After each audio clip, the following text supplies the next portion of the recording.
as palavras não dizem tudo, mesmo que o tudo seja fácil de dizer. Com certeza fala bem melhor o tudo, se sua atitude manifesta o que crê. Irmãos, então nós chegamos nessa última sessão da carta do apóstolo Tiago, capítulo 5, versículo 16 até o versículo 20, que diz assim: confessai, pois, os vossos pecados uns aos outros, e orai uns pelos outros, para serdes curados. Muito pode, por sua eficácia, a súplica do justo. Elias era homem semelhante a nós, sujeito aos mesmos sentimentos, e orou com instância para que não chovesse sobre a terra. E por 3 anos e 6 meses não choveu. E orou de novo, e o céu deu chuva, e a terra fez germinar seus frutos. Meus irmãos, se algum entre vós se desviar da verdade, e alguém o converter, sabei que aquele que converte o pecador do seu caminho errado, salvará da morte a alma dele, e cobrirá multidão de pecados. Então agora, nessa última parte, o apóstolo Tiago se preocupa nesses aconselhamentos finais aqui, no versículo 16 até o 20, ele fala sobre como não entrarmos em disciplina. Primeiro ele mostrou, conforme a gente viu no versículo, nesse capítulo 5, do versículo 12 até o 20, a diferença entre a prova e a disciplina. Esse era o tema central, geral, do versículo 13 até o 20. Depois ele mostra o que fazer quando somos provados, né? E o que fazer quando somos disciplinados. Agora, no 16 até o 20, ele vai nos mostrar como não entrarmos em disciplina. Ou seja, através de que meio Deus nos ensina para que não precisemos ser disciplinados. Qual deve ser a prática da nossa vida cristã, a fim de que Deus não tenha que vir com disciplina sobre nós? Então ele diz assim no versículo 16, né? Confessai, pois, os vossos pecados uns aos outros, e orai uns pelos outros, para serdes curados. Muito pode, por sua eficácia, a súplica do justo. Irmãos, aqui é outro versículo que nós temos que admitir, que é uma verdade, assim como o que ele falou sobre a unção com óleo, sobre os presbíteros, mas tem sido tão mal compreendido e pouco até mesmo praticado, exatamente pelo mau entendimento da passagem. Confessai os vossos pecados uns aos outros. Os católicos acreditam que isso aqui tem a ver com confissão, né, de o que eles chamam de leigo a um sacerdote. Então, eles usam esse texto, junto com o texto de 1 João, para dizer que aqueles fiéis têm que confessar o sacerdote. Mas aí tem um problema, porque o versículo está dizendo confessai os vossos pecados uns aos outros. Então, lá na Igreja Católica, o sacerdote confessa para o leigo também. A hora que o leigo está lá confessando no confessionário, e o sacerdote fala, bom, você confessou o seu, deixa eu confessar o meu agora. Isso não acontece. Então, é um entendimento errado da leitura desse texto aqui. Aqui Tiago não está falando de confessar pecado para sacerdote, mesmo porque no Novo Testamento não existe uma classe de leigos e uma classe sacerdotal. Isso não existe, isso é prática, né, lá do Antigo Testamento, onde havia a ordem levítica, e havia uma separação entre o povo comum e a classe sacerdotal. Mas aqui não. O Novo Testamento nos diz muito claro, em Apocalipse, eu sei que os irmãos já conhecem isso, mas eu gostaria de ler só para a gente ter mais base, né? Apocalipse capítulo 1, vamos lá. Capítulo 1, versículo 6. Aliás, vamos começar no finalzinho do versículo 5, né? A parte B do versículo 5. Aquele que nos ama e pelo seu sangue nos libertou dos nossos pecados. Aí o 6. E nos constituiu reino, sacerdotes para o seu Deus e Pai. A ele a glória e o domínio pelos séculos dos séculos. Amém. Aquele que nos ama, craseado aqui, né? Ou seja, em direção àquele que nos ama, ou seja, seja dado àquele que nos ama, né? Aquele que nos ama, seja dado o que é ele. Glória, domínio pelos séculos dos séculos. Mas aquele que nos ama fez o que por nós? Pelo seu sangue, ele nos libertou. Algumas versões põem lavou, mas isso não aparece no texto grego. O Novo Testamento nunca ensina que o sangue lava pecados. O Novo Testamento ensina que o sangue purifica pecados. O que lava é a água. E a água não lava pecado. A água lava a nossa condição humana, né, fazendo-nos participantes da natureza divina pela palavra. O que a água lava? A água lava o nosso mundanismo e a nossa constituição natural. O sangue purifica pecados. E o sangue liberta da condenação do pecado. Uma vez libertos da condenação do pecado, né, assim como acontecia no Antigo Testamento, aquele homem, para ser consagrado sacerdote, tinha, né, que ter o sangue sobre ele, e depois ele era constituído sacerdote. Assim também agora, aquele que nos ama nos libertou dos nossos pecados. E não está dizendo que é uma classe especial aqui, está dizendo todos os irmãos. Isso é uma verdade que Lutero viu, mas ninguém praticou. O sacerdócio de todos os crentes. Todos os cristãos têm a posição diante de Deus para serem colocados no sacerdócio do Novo Testamento. Então não tem uma classe que eu vou confessar, né? E essa classe vai me ouvir e vai me absolver dos meus pecados. Não existe. Não existe. O que existe é confessai os vossos pecados uns aos outros, porque todos somos sacerdotes. E temos um só sumo sacerdote no Novo Testamento. Agora eu queria só também desmistificar uma outra coisa, que com base naquele texto de Tiago, mal compreendido, e com base, né, no texto de 1 João, que fala de se confessarmos nossos pecados, ele é fiel e justo.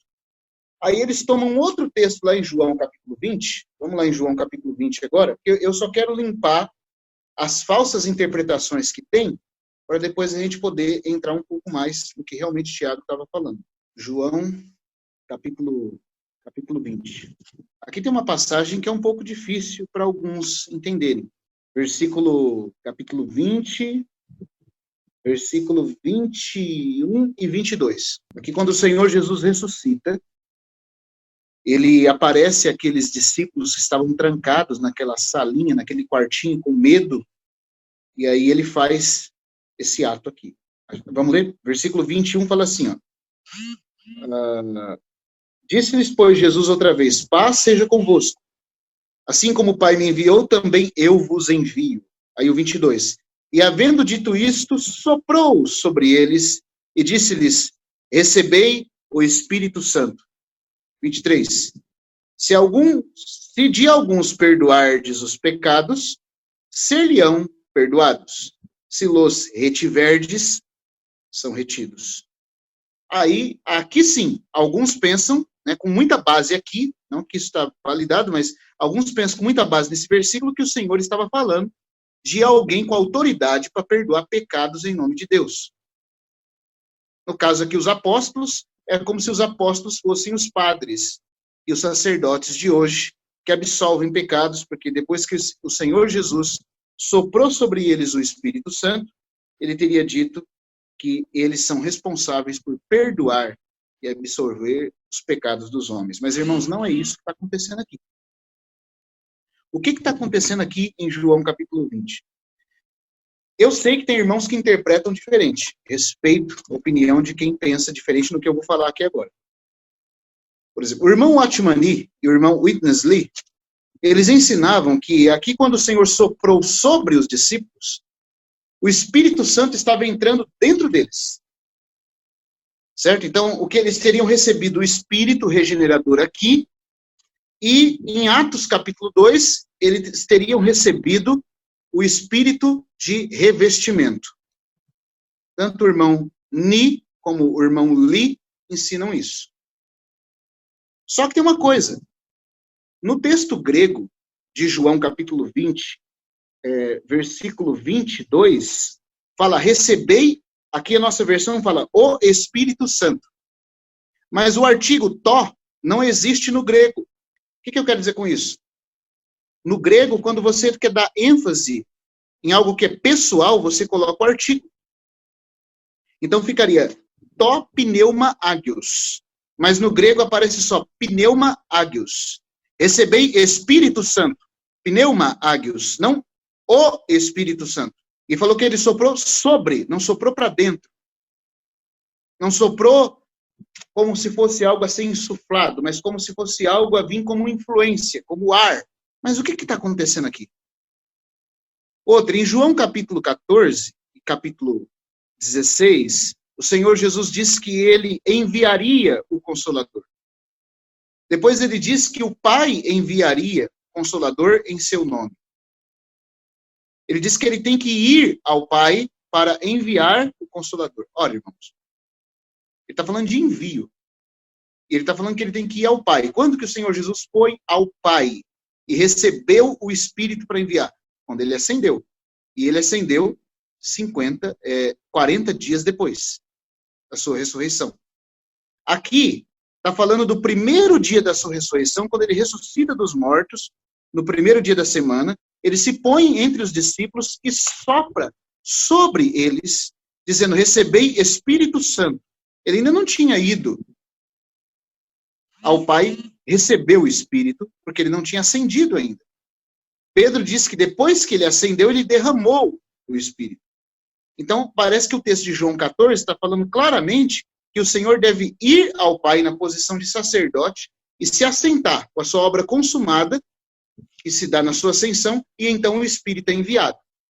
E aqui também a ausência do artigo tó, do artigo definido o, sugere que não é da pessoa do Espírito Santo que o Senhor Jesus está falando. E isso nos ajuda a entender por que ele está dizendo aqui que os apóstolos teriam poder de perdoar pecados. Isso aqui é algo que o Senhor fez apenas para os apóstolos. O mau entendimento disso aqui tem gerado uma doutrina errada na história da igreja. De que há clérigos e leigos e sacerdotes que perdoam pecados em nome de Jesus. Isso não existe. O que está acontecendo aqui? O Senhor falou que envia esses 12, aqui no caso aqui os 11, né? Aqui não era nem 11, aqui tinha 10, porque Tomé estava faltando. O Senhor disse que está enviando esses, mas ele estava representado aqui, com certeza. Depois o Senhor aparece também de novo. Mas o Senhor disse que está enviando esses discípulos que aqui estavam como o Pai o havia enviado. Ou seja, no caráter de arautos. Arautos do Evangelho. Arautos e intérpretes de Cristo. Como é que o Pai enviou o Senhor Jesus? A Bíblia diz que o Pai o selou com seu selo e o enviou ao mundo. Ou seja, o Pai o separou, o santificou de uma forma distinta e o enviou como seu representante máximo ao mundo. Agora, o Senhor Jesus está dizendo aos apóstolos, irmãos, isso aqui é para levar a gente a estremecer de reverência pelo ensino dos apóstolos no Novo Testamento. O Senhor Jesus está dizendo que está enviando esses apóstolos aqui no mesmo caráter com que o Pai o enviou. Ou seja, a partir de agora, eles são os representantes legais, autorizados e oficiais do próprio Senhor Jesus na Terra, para estabelecer doutrina e ensino de modo infalível. É por isso que está vindo sobre eles Espírito Santo. O que é isso? Quando tem a ausência do artigo, segundo o irmão A.G. Gordon, quando tem a ausência desse artigo top pneuma agios, mas só pneuma agios, está falando da influência especial do Espírito Santo que estaria sobre eles a partir de agora. Por isso que a partir de agora o entendimento deles para entender as Escrituras é aberto. Por isso que a partir de agora eles passam a representar o Senhor Jesus sempre de forma infalível no ensino. Não indica que eles são infalíveis na conduta, porque os apóstolos podem pecar e falhar na conduta. Mas significa que sempre que eles tiverem que representar o Senhor Jesus, como mensageiros dele, ao abrir a boca, estaria sobre eles a influência protetora do Espírito Santo. Para que tudo, absolutamente tudo que eles ensinassem, estivesse de acordo com a verdade divina. E eles nunca errassem no ensino. Então, o nosso irmão Gordon diz que aqui o Senhor Jesus está conferindo dons soberanos aos apóstolos. Unicamente a eles. A ponto deles terem o dom da infabilidade, que o Papa tenta arrogar para si, mas não tem, e ninguém mais tem. E a ponto deles, esses daqui sim, poderem perdoar pecados em nome do Senhor Jesus. Eles podiam chegar numa pessoa e dizer para essa pessoa sobre disciplina espiritual: você está excluído, excomungado ou disciplinado. Como o apóstolo Paulo fala para os coríntios. Vocês preferem o quê? Que eu vá a vocês com vara ou com espírito de amor? Em 2 Coríntios, capítulo, se eu não me engano, acho que é o capítulo 10, não sei se está no 10 ou no 11 agora, mas ele fala assim: eu tenho autoridade para vos edificar e para vos destruir. Irmãos, que palavra forte. Ele chega a falar para aqueles irmãos coríntios, isso está no capítulo 10, ele diz assim: esses insubordinados que falam que a minha presença é fraca, eu só sou poderoso por palavra, saibam tal isso, que o que eu sou por palavra, eu vou ser em presença. E aí eu vou ver o poder desses que estão falando contra mim. Porque o reino de Deus não é conversa, não é palavras. O reino de Deus é poder. O reino de Deus é poder. E visto que vocês buscam prova de que em mim Cristo fala e é poderoso, vocês vão ter essa prova. Autoridade tal para que se um irmão estivesse vivendo em pecado deliberado, ele podia entregar essa pessoa a Satanás e essa pessoa ia morrer. Autoridade como a que Pedro teve pela influência do Espírito Santo sobre ele, de ver Ananias e Safira mentindo ao Espírito Santo e o juízo cair sobre eles na hora. Esses apóstolos, mas por que o Senhor está dando essa autoridade exclusiva a eles? Porque, irmãos, eles vão lançar o alicerce da casa. E se o alicerce sair errado, tudo vai dar errado. Os irmãos entendem? A Bíblia não diz em Efésios capítulo 2 que nós somos edificados sobre o fundamento dos apóstolos e profetas?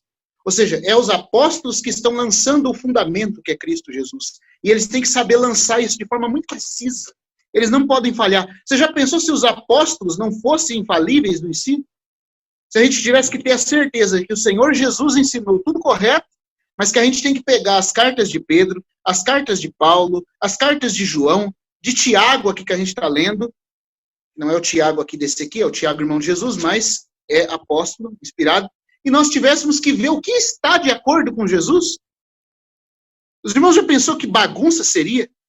Se com a verdade de forma ortodoxa, de forma precisa estabelecida, já é difícil edificar a igreja, com tantos erros por pessoas que não entendem a verdade, você já pensou se os apóstolos pudessem cometer erros de doutrinas? Irmãos, isso não é possível, sabe por quê? Porque graças ao Senhor, louvado seja o nome dele, ele conferiu a influência protetora do Espírito Santo sobre os apóstolos. E disse, assim como o Pai me enviou, eu envio vocês. O Senhor Jesus foi enviado como representante oficial, pleno e exato do Pai. Os apóstolos foram enviados para ensinar de forma exata, plena e completa a respeito do Senhor Jesus. Então, tudo o que eles dizem é palavra de Deus. E ficar contra eles é ficar contra o próprio Senhor. É tão infalível o ensino deles em questões de fé e em questões do crescimento espiritual dos irmãos, que eles têm autoridade até para perdoar pecados. Em que sentido isso? Disciplinar aqueles que se opõem. E erguer aqueles que estejam fracos, conferindo a eles, por exemplo, uma coisa que a Bíblia fala que não acontece na história da igreja, mas que era só dos apóstolos, exclusivo deles, é a transmissão de dom espiritual, de poder espiritual, de dom espiritual. Então eles tiveram autoridade para reter e para soltar, para perdoar e também para disciplinar. Irmãos, que coisa séria seria se Paulo estivesse vivo hoje, eu fico pensando, sabe? Se Paulo e Pedro estivessem vivos hoje, talvez Edir Macedo não estivesse vivo. Talvez Valdomiro não estivesse vivo. Talvez o Duque não estivesse vivo. Talvez não. Sabe por quê? Porque eles tinham autoridade de dizer, isso é mentira e sobre você está a mão do Senhor agora. E olha lá se a pessoa não caísse expirada como morta aos pés deles. Tal era a autoridade que o Senhor conferiu a esses apóstolos. De perdoar e de disciplinar. de reter e de soltar, e de ensinar de forma infalível. Essa autoridade é tão grande, irmãos. Eu estou falando isso aqui porque para a gente poder entender. Aqui não está falando de sacerdotes perdoando o pecado de pessoas. Aqui está dizendo que esses daqui, sobre quem Cristo soprou a influência do Espírito Santo, teriam essa autoridade. Ninguém mais tem. Então, quando o Tiago está falando lá, confessai os vossos pecados uns aos outros, não está falando que isso tem que ser feito por um sacerdote, um leigo fazendo para um sacerdote. Certo? Primeiro porque todos são sacerdotes. E aqui no texto de João, a ideia é essa. O Espírito, a influência do Espírito conferiu a esses apóstolos os dons soberanos. Isso é tão forte, eu quero dar mais uma ideia aos irmãos disso. Estou fazendo essa digressão porque eu sinto que é necessário, para a gente poder entender. Vamos em Colossenses capítulo 1 agora. Versículo... Vamos começar no 24 para entender melhor. Agora me regozijo nos meus sofrimentos por vós, e preencho o que resta das aflições de Cristo na minha carne, a favor do seu corpo, que é a igreja. Aí, olha só o que Paulo vai dizer agora. Dessa igreja, da qual me tornei ministro. E ministro aqui não é o ministro no sentido da palavra brasileira, né, para ministro, alguém que está acima, não. Ministro aqui é quem se põe abaixo. É da onde vem a palavra diaconia, serviçal, é quem põe o avental para servir. Da qual me tornei um servo, um servidor, de acordo com a dispensação da parte de Deus. Irmãos, essa palavra dispensação é a mesma palavra que dá origem ao termo economia, que no grego é oikonomia. Oikonomia, oiko, casa, nomia de nomos, de lei, a lei da casa, ou a dispensa, a lei da dispensa, o mordomado, que toma dos depósitos de riqueza da casa e distribui a ração e o alimento no tempo certo. Então, Paulo está dizendo que ele é um mordomo, por um lado ele é um servo, por outro lado é um mordomo estabelecido por Deus, para abrir os depósitos das riquezas de Deus e edificar os santos. Da dispensação da parte de Deus que me foi confiada a vosso favor. E ele diz, para dar pleno cumprimento à palavra de Deus. Esse dar pleno cumprimento aqui significa, a palavra cumprimento, alguns falam que Paulo está tentando cumprir a palavra na vida dele, não é isso. O termo cumprimento, traduzido na João Ferreira, aqui no grego é plerosei, que significa completar o que está faltando.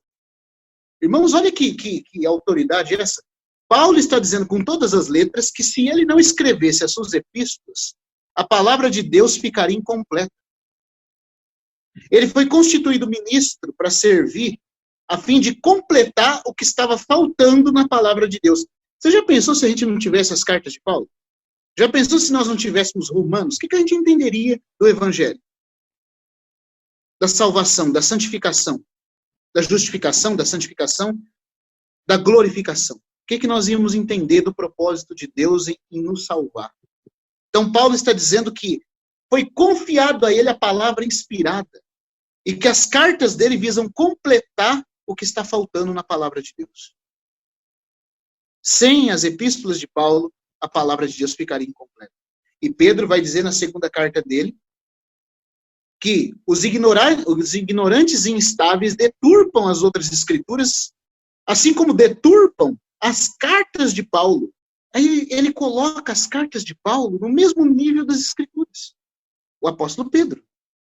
Então veja, irmãos, o reconhecimento de que esses apóstolos receberam pneuma ágios, o Espírito Santo, a influência sobrenatural do Espírito, a fim de completar a revelação da palavra e representar o Senhor Jesus como sua autoridade de arauto. Isso é tão forte que tem alguns textos em Romanos que Paulo ele chega a traduzir textos do Antigo Testamento de forma diferente. Ninguém pode fazer isso, mas Paulo podia. Por quê? Porque ele é apóstolo de Jesus Cristo. Ele é inspirado. O Espírito Santo que inspirou o Antigo Testamento inspirou Paulo a traduzir o versículo de forma diferente para entender melhor a ideia. Nenhum de nós pode fazer isso com a Bíblia. Mas os apóstolos podiam, porque eles foram aqueles sobre quem Cristo soprou Espírito Santo. a influência sobrenatural do Espírito Santo. Então, eles têm essa autoridade. Ninguém mais na história da igreja tem. A diferença do Senhor Jesus para os apóstolos é que o Senhor Jesus era infalível na vida e no ensino. Os apóstolos são falíveis na vida, mas são infalíveis no ensino e na precisão das coisas espirituais. E nós hoje, e qualquer outro que vier, somos falíveis na vida e no ensino. E precisamos estar sobre o Senhor e sobre o ensinamento dos apóstolos. Bem? Então é isso que aqui está falando. Então se Tiago 5 não está falando de confessar pecado para clérigo, de leigo confessar para clérigo, se João 20 não atesta isso, o verdadeiro significado de João venha a ser esse que nós estamos falando. E se Apocalipse diz que todos somos sacerdotes, então o que Tiago está falando para confessarmos pecados uns aos outros? Ele está falando para a igreja. Ele está falando para aqueles membros de irmãos na igreja. Confessai os vossos pecados uns aos outros e orai uns pelos outros para ser descurado. Né? O que ele quer dizer com isso, irmãos? Ele quer dizer uma coisa muito simples, que hoje, infelizmente, por causa do nível espiritual, como diz o irmão Delcio, por causa do nível espiritual da igreja, quase não dá para se praticar. Naquela época dava. Hoje quase não dá. Hoje nós temos que saber muito claramente com quem nós vamos ter uma prática dessa, que é bíblica, saudável, que pode nos ajudar a não precisar passar por disciplina. Confissão de pecado para ser curado. Aqui está falando, irmãos, de uma pessoa que está numa situação. Veja, nos versículos acima, Tiago falou de alguém que foi disciplinado. Precisou até chamar os presbíteros da igreja para orar, ungindo com óleo em nome do Senhor. Nós já falamos disso. Agora ele está falando de alguém que está numa situação e que, muito provavelmente, não tenha que passar pela disciplina de Deus, pela cama de enfermidade, conforme a gente viu. O que ele tem que fazer? Confessar. Se existe um pecado ao qual ele está preso e não consegue receber forças para se livrar, ou se existe uma situação onde, que mesmo que ele tenha se arrependido, ele precisa de força, Tiago está exortando que ele busque irmãos que ele possa confessar. Que isso tem que ser uma prática entre eles. Por isso ele diz, confessai uns aos outros. De maneira nenhuma está falando aqui de fazer confissão pública a toda a assembleia. Porque o próprio Senhor Jesus, em Mateus 18, ele diz que se nosso irmão pecar contra nós, devemos ir nós e esse irmão só.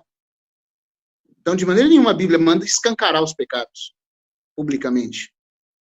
O pecado tem que ser tratado no nível que ele foi conhecido. Se foi na assembleia, a confissão é para a assembleia. Se foi só você e um irmão que ficou sabendo, vai entre ti e ele só, o Senhor Jesus disse. Se ele te ouvir, ganhaste teu irmão. Então tem todo um procedimento cuidadoso do Senhor por causa do amor restaurador para aquele que pecou. Quer de um lado, quer de outro. Mas aqui Tiago está falando sobre, irmãos, uma situação onde alguém precisa receber força, energia espiritual para lidar com o pecado.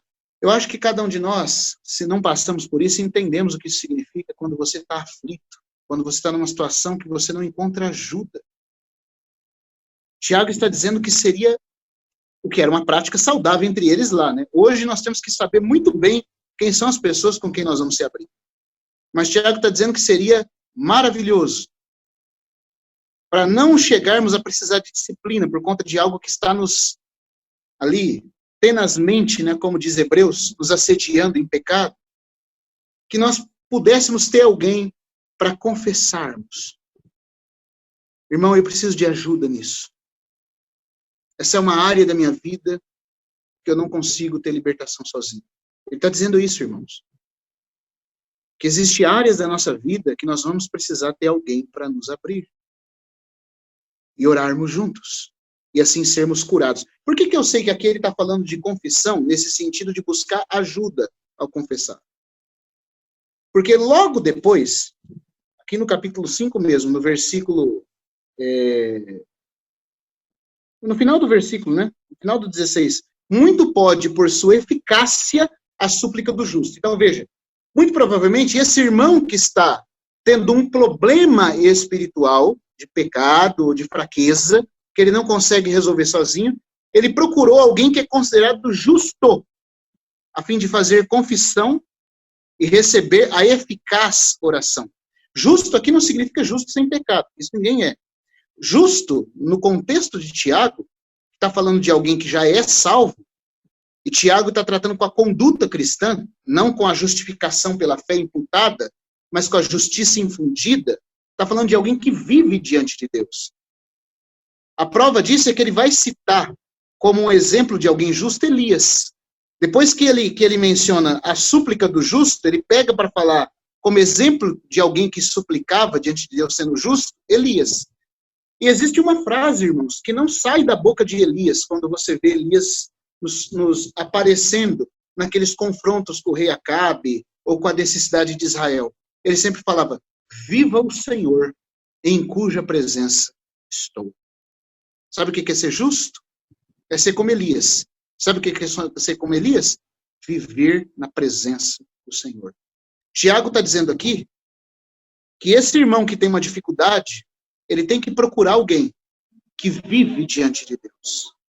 Então aqui ele não está defendendo confissão de pecado em público.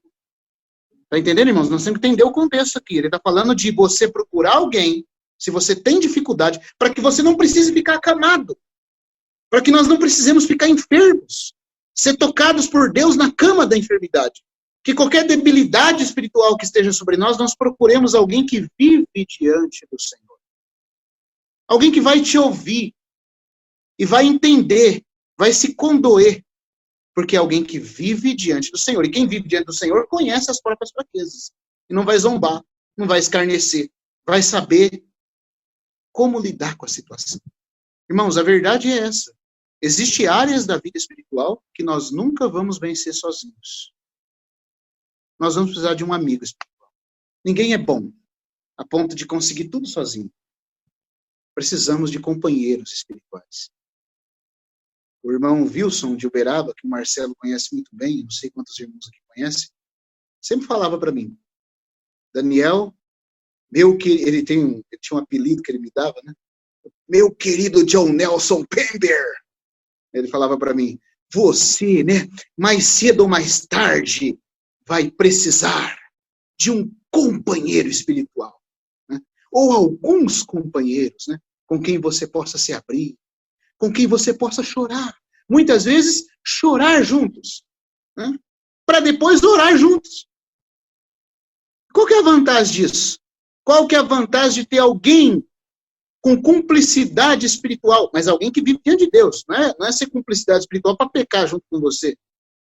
Ou como, irmãos, isso ocorre. A pessoa fica sabendo que você tem uma fraqueza e ele vai, em vez de te ajudar, cai na mesma fraqueza também. Não. São companheiros que vivem diante de Deus, que vão orar junto, que vão jejuar junto por aquela questão. Ah, irmãos, como que isso é necessário? Por que isso é assim? Porque a matemática de Deus é diferente da nossa. Já falei para os irmãos aqui, né? O Senhor Deus, ele fala no livro de Deuteronômio, que se ele nos abençoar sozinhos, nós perseguimos 1000 inimigos numa guerra. Na guerra espiritual, nós vamos triunfar contra 1000, sendo sozinhos. Mas se nós formos em 2, vai para quanto? 2000? 10.000. Isso mesmo, a irmã Raquel deu até para ler ali nos lábios dela a expressão 10.000. Eu quero só ler de novo esse versículo com os irmãos. Deuteronômio, capítulo 32, versículo 30. Como poderia um só perseguir 1000? E 2 fazerem fugir 10.000, se a sua rocha los não vendera e o Senhor los não entregara. Veja, irmãos, por que o princípio de Deus é sempre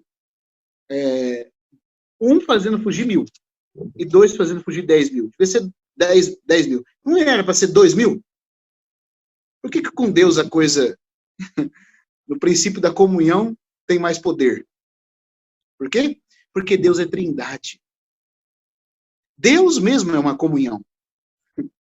E quando ele vê, irmãos, esse mesmo coração, esse mesmo espírito sendo formado em nós, de nós sermos hospitais e não exércitos. A igreja, no que tange entre nós, nós somos hospital. Para o inimigo, nós somos um exército para combatê-lo. Mas entre nós somos família e hospital. Onde há coração de amor, de comunhão, de quebrantamento, de interesse em ajudar, com coração contrito, de um estar com o outro. Irmãos, ali está sendo manifesto o coração da Trindade, o coração da família divina, Deus Pai, Deus Filho, Deus Espírito Santo. Ali está sendo expresso, irmãos, o amor. E aonde a Trindade é expressa, a presença do Senhor se dá de forma mais intensa. A bênção do Senhor também se derrama de forma mais intensa. Então nós temos que aprender que vai ter certas coisas na nossa vida que nós vamos precisar ter, irmãos, ambiente espiritual para nos abrirmos, para juntos nos auxiliarmos em oração. Ninguém é bom sozinho. Então Tiago fala para procurar, mas tem que ser alguém que vive diante do Senhor. Não podemos ser que nem Roboão, né? Roboão foi procurar alguns conselhos e amigos, mas eram os jovens que eram, né, tão propensos a desviar-se quanto ele. Não. Tiago fala de procurarmos, confessarmos, mas aí ele fala do justo orando. E ele diz que a súplica do justo é eficaz. A palavra grega para eficácia aqui é que infunde energia. Por isso, irmãos, eu não estou querendo ser místico, mas estou querendo ser muito realista. Se o Senhor Jesus disse que a unção com óleo tem valor, a unção com óleo tem valor. Se o Senhor ensinou a imposição de mãos tem valor. Se ele ensinou o batismo tem valor. A ceia tem valor.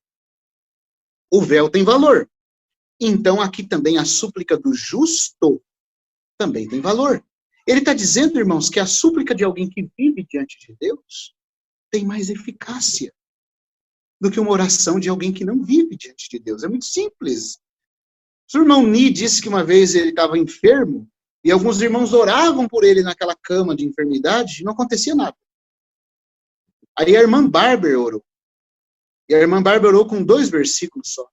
Se eu não me engano, era 2 versículos. Ela falava do Salmo 6. Ela disse, Senhor, os que descem à sepultura, ao Sheol, né, não podem louvar-te. Levanta o nosso irmão para que ele possa louvar-te. Ele disse que a hora que ela terminou de orar, irmãos, uma infusão de vida ocorreu no corpo dele.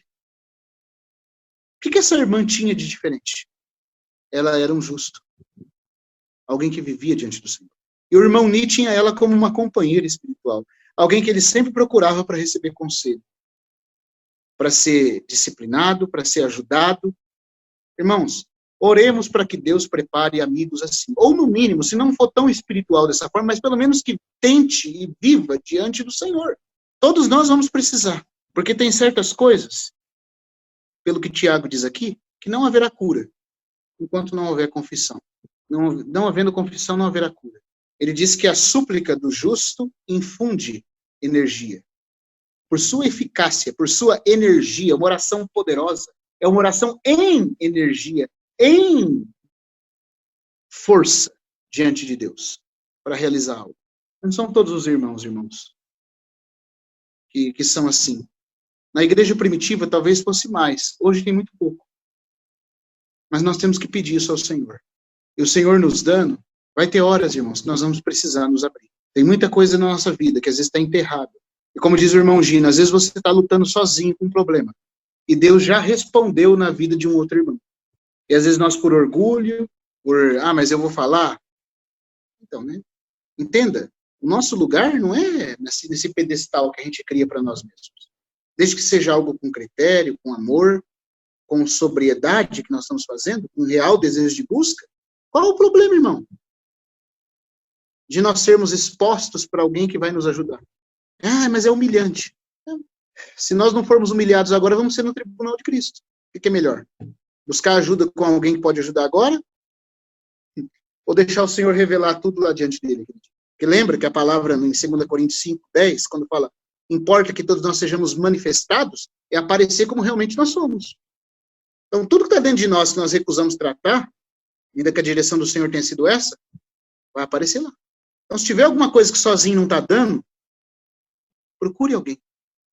Porque senão, se isso for sendo guardado, acumulado, pode ser que a cama da disciplina venha e depois apareça no tribunal de Cristo. Então, Tiago está querendo que nós evitemos isso. Está dizendo para que procuremos, tenhamos amigos. Até Paulo precisava de amigos. Até Paulo precisou de encorajamento. No texto de Atos 18, diz que quando Silas e Timóteo desceram da Macedônia, Paulo se entregou totalmente à palavra. A tradução de John Nelson Darby coloca que quando Silas e Timóteo desceram da Macedônia, Paulo, ao ser estimulado por eles. Irmão, se até mesmo o apóstolo Paulo precisava de estímulo, de encorajamento, e nós, muito mais, de amigos, de companheiros, que o Senhor dê isso a nós.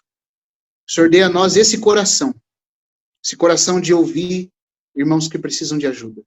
Como diz o irmão Deus, falava que a igreja é muito esquisita, né? Os cristãos são muito esquisitos. Nós somos o único exército que quando um soldado é machucado, a gente acaba de fuzilar ele. Nos exércitos da terra, quando machuca, todo mundo corre lá para pegar, né? Trazer, não, mas caiu, tá lá, tomou um tiro na perna, mas é nosso aliado. Temos que socorrer. Na igreja, não. A hora que o irmão cai, o irmão tropeça, aí nós acabamos de afundar ele. Não era para ser assim. Se nós sabemos, vamos ter que repreender o espírito de brandura. E se procurar para receber ajuda, irmãos, nós devemos nos condoer. Porque quem somos nós? Como diz Agostinho, né? Eu gosto muito dessa frase de Agostinho, às vezes eu leio ela e eu choro. Ele estava lá nas confissões dele, confessando as grandezas da bondade de Deus e as misérias dele. Ele fala assim: e tu, quando me veres confessar minhas faltas, não te rias de mim, se você nelas ainda não caiu. Saiba que a mesma mão que me tirou de lá foi a que impediu você de entrar. Então, se saímos, foi porque ele nos tirou. E se não chegamos a entrar, foi porque foi ele que nos segurou. Porque nós só somos bons numa coisa, para nos perder.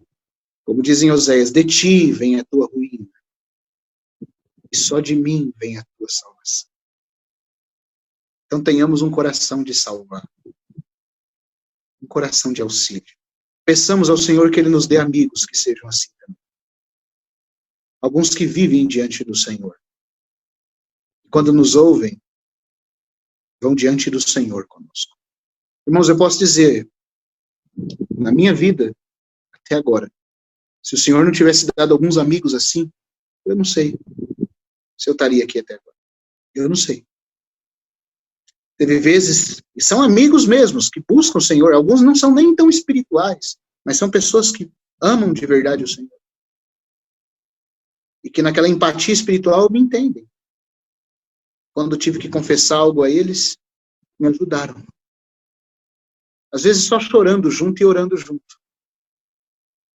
Mas a súplica de quem vive diante do Senhor pode muito. E quando é mais de um, o resultado não é 2.000, é 10.000. Vamos nos lembrar disso. Então é nesse contexto que Tiago está falando. De confessar uns aos outros. Seja uma prática entre vocês. Mas para quem que você vai procurar? Para o justo. Quem que você vai procurar para confessar? O justo. O que tem vida diante de Deus. O exemplo do justo, versículo 17, Elias. Elias era homem semelhante a nós, sujeito aos mesmos sentimentos, e orou com instância para que não chovesse sobre a terra. Por 3 anos e 6 meses não choveu. E orou de novo, e o céu deu chuva, e a terra fez germinar os seus frutos. Ele está dando exemplo da eficácia da súplica do justo. Aqui quando fala que Elias orou com instância, lembra que ele falou da oração eficaz, né? Agora ele fala que Elias orou com instância. No grego é orou em oração. Significa que Elias orou movido por uma genuína vida de poder e oração que estava dentro dele. Ele vivia diante de Deus. E segundo aquele encargo que pulsava no coração dele em relação ao povo de Israel, ele orou. Não era uma oração vazia. Era uma oração que vinha de sentimentos vivos da contemplação de alguém que vivia diante de Deus e contemplava a condição do povo. Essa contemplação era como uma oração viva dentro dele. Segundo isso, ele orou. Alguém que vive diante de Deus tem sempre esse tipo de senso. Quando qualquer coisa vem a ele, ele ora segundo o Espírito Santo dentro dele. Segundo o que ele percebe do Senhor naquela situação. Não segundo caprichos, nem segundo sentimentos naturais, irmãos. Eu queria mostrar essa experiência de Elias orou em oração. Na verdade, está dizendo isso, que ele orou segundo aquele tipo de sentimento interno que Deus colocava diante dele por viver diante dele. A palavra instância aqui não sugere toda a riqueza. No original é orou em oração. Significa que ele orava, mas havia uma oração. Ele se movia segundo um mover que já estava dentro dele, pela situação do povo. É assim que o justo tem que fazer quando uma situação é apresentada a ele. O apóstolo Paulo, em 2 Coríntios 2, eu queria que os irmãos pudessem abrir comigo lá. Já estou quase concluindo. Capítulo 2, versículo 10. A quem perdoais alguma coisa. Olha só, irmãos. A quem perdoais alguma coisa, também eu perdoo. Porque de fato tenho perdoado. Se alguma coisa tenho perdoado, por causa de vós o fiz na presença de Cristo. Aqui ele está falando daquele irmão que havia fornicado com a madrasta. Como que Paulo tratava situações de pecado? Às vezes, se nós lermos só a primeira carta aos Coríntios, parece que ele estava bravo, perdendo o controle, falando, agora seja entregue a Satanás, né? Porque ele tem a autoridade do Senhor, como a gente falou, então vou entregar a Satanás sem nenhum coração. Irmãos, mas quando nós lemos a segunda carta, nós ficamos sabendo que a medida foi grave, porque assim como num corpo, um membro que está com gangrena tem que ser cortado para salvar o corpo todo, senão vai dar tétano, vai falecer o corpo inteiro, aquele irmão precisava ser cortado temporariamente da comunhão, mas o desejo de Paulo era salvá-lo, era para o bem dele, para ele ser tratado e para o bem do corpo. Agora, a disciplina foi dura, mas o coração... Como é que Paulo escreveu aquela carta? Porque nós lemos as palavras, nós pensamos que ele estava irado, sem nenhum tipo de coração e de amor. Mas na segunda carta aos Coríntios, um pouco para trás aqui, se nós lermos, ele vai dizer que ele escreveu no meio de muitas lágrimas. É como aquele pai que está batendo no filho, mas está doendo no coração dele. Ele tem que fazer para salvar o filho. Então você percebe que a disciplina era com o coração de trazer de volta. Nunca pode ser, nem quando houver necessidade de disciplina, o nosso coração tem que ser com ódio. Tem que ser com o coração de salvar. Tem que ser com o coração, Senhor, usa isso para trazer ele de volta, que através disso ele possa ver, possa se arrepender. Irmão, e tem que haver coração, tem que haver lágrima, tem que haver amor. Agora, olha só como é que Paulo fala que ele tratou essa situação. Quando ele ficou sabendo que o irmão em Corinto se arrependeu, e que a igreja em Corinto se arrependeu, ele diz que a punição, né, para com aquele irmão tem que ser retirada, eles devem acolhê-lo, e aí ele fala, puxa vida, ele fala no versículo 10, a quem perdoais alguma coisa, também eu perdoo, porque de fato tenho perdoado. Se alguma coisa tenho perdoado, por causa de vós o fiz na presença de Cristo. Essa palavra presença, algumas Bíblias traduzem na face de Cristo. Aqui coloca presença. A palavra grega é prosopon, que significa rosto. Mas ela não, se a gente não estudar esse prosopon segundo a ideia que o grego traz, a gente não vê a riqueza de detalhes, irmãos. Puxa, como que às vezes a gente tem que olhar o texto original para ver aquela riqueza do que Paulo está dizendo. Ele está dizendo aqui que quando ele ficou sabendo que os coríntios perdoaram aquele irmão, porque o irmão havia se arrependido, ele olhou na face de Cristo em relação àquele assunto. Mas não só na face, essa palavra prosopon, que em grego não é só rosto, significa aquela máscara que os gregos usavam nos teatros gregos para colocar, fazer aquelas encenações de tragédia, comédia. Eles tinham umas máscaras com expressões faciais. Essa expressão facial que definia o tipo de pessoa que o artista estava fazendo, era chamado de prosopon.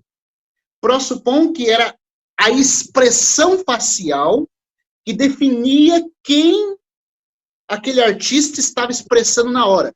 Então, prosopon, embora ficou sendo chamado de pessoa, mais especificamente ela se refere ao rosto que expressa o sentimento da pessoa.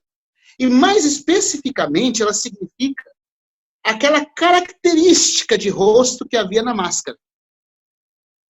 Os irmãos estão conseguindo entender? A característica sentimental que a máscara trazia. Porque às vezes o mesmo artista colocava uma máscara de tristeza, com aquela boquinha para baixo. Às vezes o mesmo artista colocava uma outra máscara, um outro prosopon de alegria. Então o prosopon sempre significava aqueles sentimentos que apareciam na face.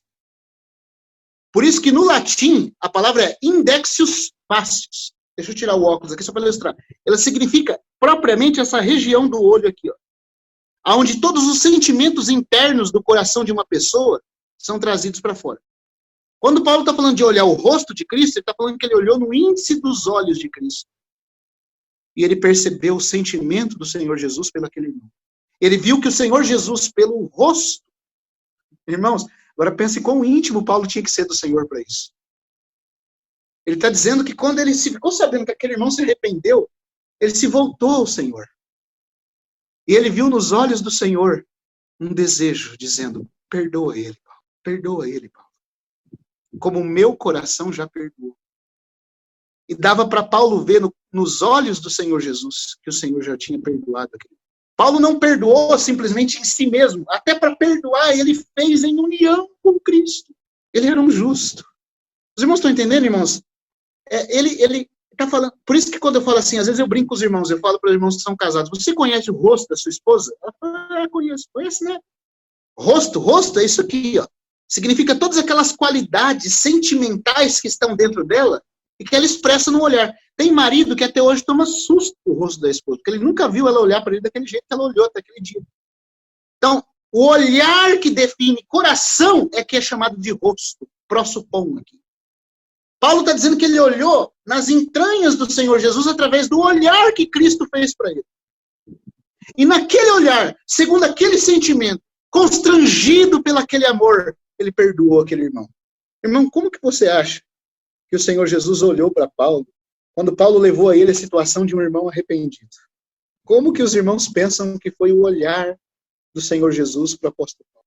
Foi tão doce, foi tão quebrantador, foi tão cheio de ternura, que infundiu ternura em Paulo, a ponto de Paulo perdoá-lo no olhar de Cristo. Irmãos, isso é muito fino, no índice dos olhos. Aquele olhar que olhou para Pedro quando negou. Aquele olhar que olhou para Paulo naquela situação e disse, está tudo resolvido, Paulo. Irmãos, é esse coração que nós devemos ter com qualquer irmão que busque a nossa ajuda. Se ele está buscando ajuda, ele já está quebrantado. Ele já quer se ausentar da disciplina, ele já está admitindo que ele precisa do Senhor. E possa o Senhor nos dar pessoas que sejam assim. Possa o Senhor nos fazer pessoas assim, para que ele nos dê pessoas assim. Elias orou assim, aquele zelo pelo amor, o amor profético dele pelo povo. Aquele amor entranhável. Ele orou assim, irmãos. E Paulo, assim olhou a face próximo do Senhor Jesus. Até que aquele sentimento se infundiu nele. Nós não somos assim nós mesmos. Nós só somos assim olhando para ele. Agora, voltando para Tiago, irmãos. Essa carta termina com essa tônica muito rica, cheio de amor, cheio de esperança, cheio de desejo de que todos que se voltarem a Deus possam ser encontrados dignos do reino. Porque com o assunto do reino, do galardão, da salvação da alma que Tiago está tratando. E ele quer que todos os irmãos, que aqueles que caíram, voltem. Que aqueles que nem chegaram a cair não precisem ser disciplinados. Se estão tendo dificuldades, que tenham alguém que o abrir, que a comunhão possa curar. E que Deus tenha pessoas justas que vivem diante dele, como Elias e Paulo. Versículo 19. Meus irmãos, se algum entre vós se desviar da verdade, e alguém o converter, aqui converter não é converter regenerando a pessoa, porque se desviou já era alguém salvo, mas ele se desviou. Converter aqui é trazer de volta. Sabei que aquele que converte o pecador do seu caminho errado, salvará da morte a alma dele e cobrirá multidão de pecados. A tônica termina no amor, que quer incluir todos os irmãos, até mesmo o que desviou, até mesmo aquele que caiu. Nosso coração tem que ser de esperança, tem que ser de trazê-lo de volta. E se ele for trazido de volta, a alma dele vai ser salva da morte. Quando fala da morte da alma aqui, está falando, irmãos, da disciplina do reino, ao qual a alma vai estar sujeita. Não é só o corpo que prova a morte. O corpo prova a morte física. A alma não salva, não coberta pelo amor, não trazida, não transformada, pode provar o que a Bíblia chama de dano da segunda morte. Não a segunda morte inteira, mas o dano dela. Meus irmãos sabem o que eu estou me referindo aqui. A disciplina no reino milenar. O Senhor não quer, o que Tiago termina dizendo aqui é, Deus não quer que nenhum de seus filhos prove o dano da segunda morte. Ah, mas ele desviou. Desviou. Mas o coração do Pai é trazer de volta. É buscar a ovelha perdida. Eu sei que a parábola de Lucas 15 fala do pecador retornando a Deus, mas ali, irmãos, interessante que o filho voltou. E para todo que volta, a única parábola na Bíblia que diz que Deus correu é aquela. Deus não se contém com o coração que deseja voltar. E assim deve ser o nosso coração. Cheio de amor, cheio de esperança, cheio de desejo que todos possam participar do galardão e que nenhum seja afetado pelo dano da segunda morte. Faça o Senhor, irmãos, que o nosso coração seja assim. E produza Ele amigos que possam caminhar conosco assim também. Para o nosso bem e para o bem de cada um deles. Eu paro aqui o meu compartilhar, termino aqui essa nossa meditação na carta de Tiago. Essa tônica tão positiva, tão maravilhosa, falando de salvar aqueles que se desviaram, completar a salvação da alma deles, trazendo-os de volta. De nós sermos pessoas que têm intimidade com o Senhor, que olham no índice dos olhos do Senhor em amor, e que também procuram genuinamente a ajuda necessária de amigos genuínos espirituais, a fim de que toda boa obra em nós possa ser completa, e sejamos todos, irmãos, aprovados aquele dia. Que maravilhoso que termina a carta, cheia de esperança, cheia de sentimento de amor. Que o Senhor